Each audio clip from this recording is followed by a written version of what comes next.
Module 7. Être acteur sur Internet, des obligations légales à respecter. Aujourd'hui, de nombreux acteurs interviennent sur Internet à différents niveaux.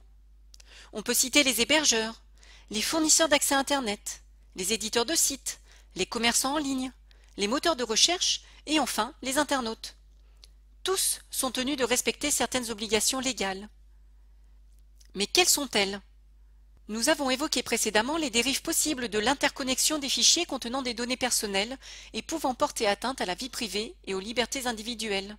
C'est la loi Informatique et Liberté qui impose aux responsables de fichiers des obligations concernant la collecte, le traitement et la conservation des données personnelles. D'autres lois encore ont été créées spécifiquement pour définir un cadre légal à l'usage des nouvelles technologies de l'information et de la communication. C'est le cas de la loi pour la confiance dans l'économie numérique de juin 2004. Mais il faut noter que ces lois viennent souvent compléter ou affiner des textes de loi relatifs au droit civil et pénal et qui s'appliquent aussi au monde numérique.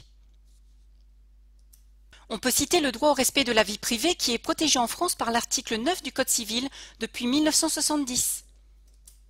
Les éléments constitutifs de la vie privée sont par exemple la santé, la vie sentimentale et familiale, la religion, les convictions politiques.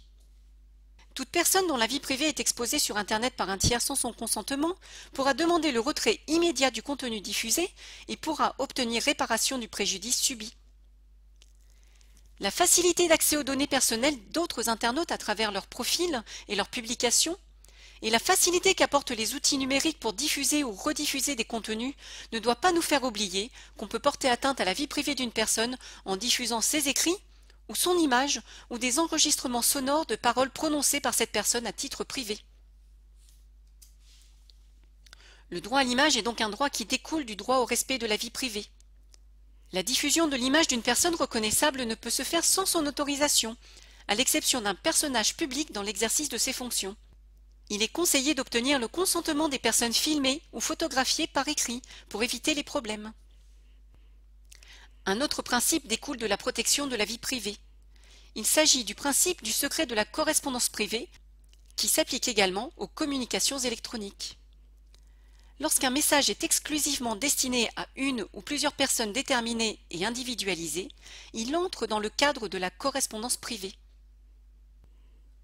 Afin de ne pas nuire à des tiers, il est important de savoir juger de la nature publique ou privée des échanges dans les divers espaces de communication qu'offre Internet. Seul un réglage précis des paramètres de visibilité de chaque publication permettront de déterminer la nature publique ou privée d'un échange sur un réseau social comme Facebook. Concernant la messagerie électronique, le principe du secret de la correspondance privée interdit par exemple de rendre public le contenu d'un courriel sans demander l'autorisation préalable à l'expéditeur. De même, on ne devrait pas transférer un courriel à un tiers sans l'accord de son expéditeur. On vient de constater que la question de la protection de la vie privée est soulevée dans de nombreuses situations sur Internet. D'autres obligations légales viennent compléter les obligations liées au respect de la vie privée. Tout internaute qui publie des informations sur le web se doit également de respecter la loi sur la liberté de la presse du 29 juillet 1881 qui interdit la diffamation, l'injure et l'incitation à la haine raciale.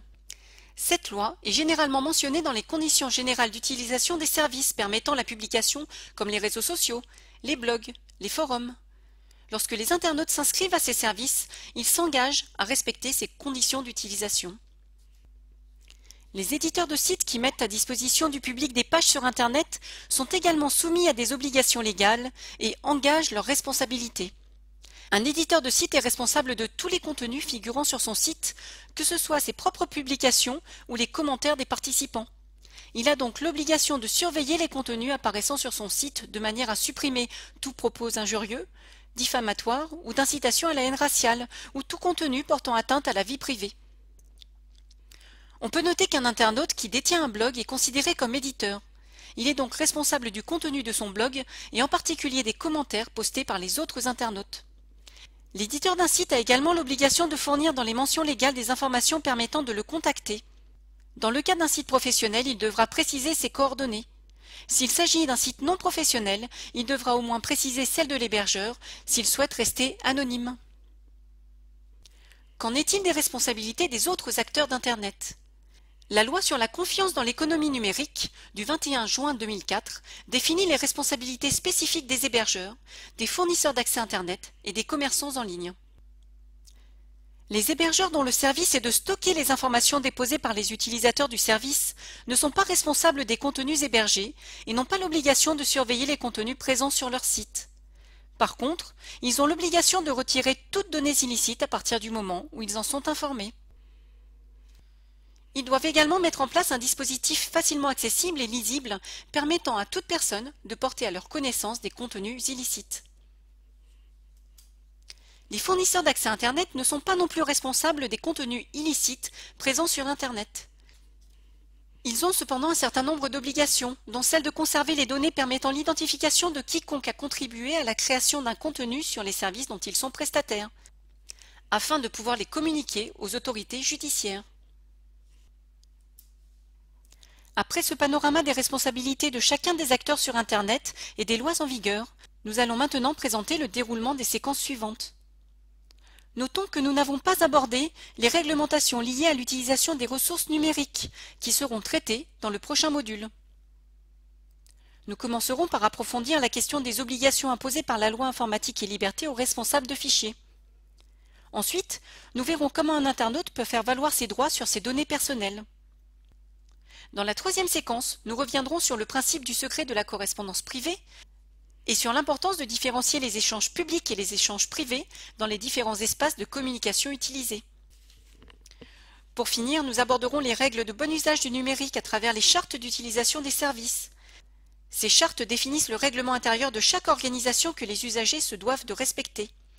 Elles rappellent l'existence de la loi, mais définissent aussi des règles internes spécifiques à l'organisation.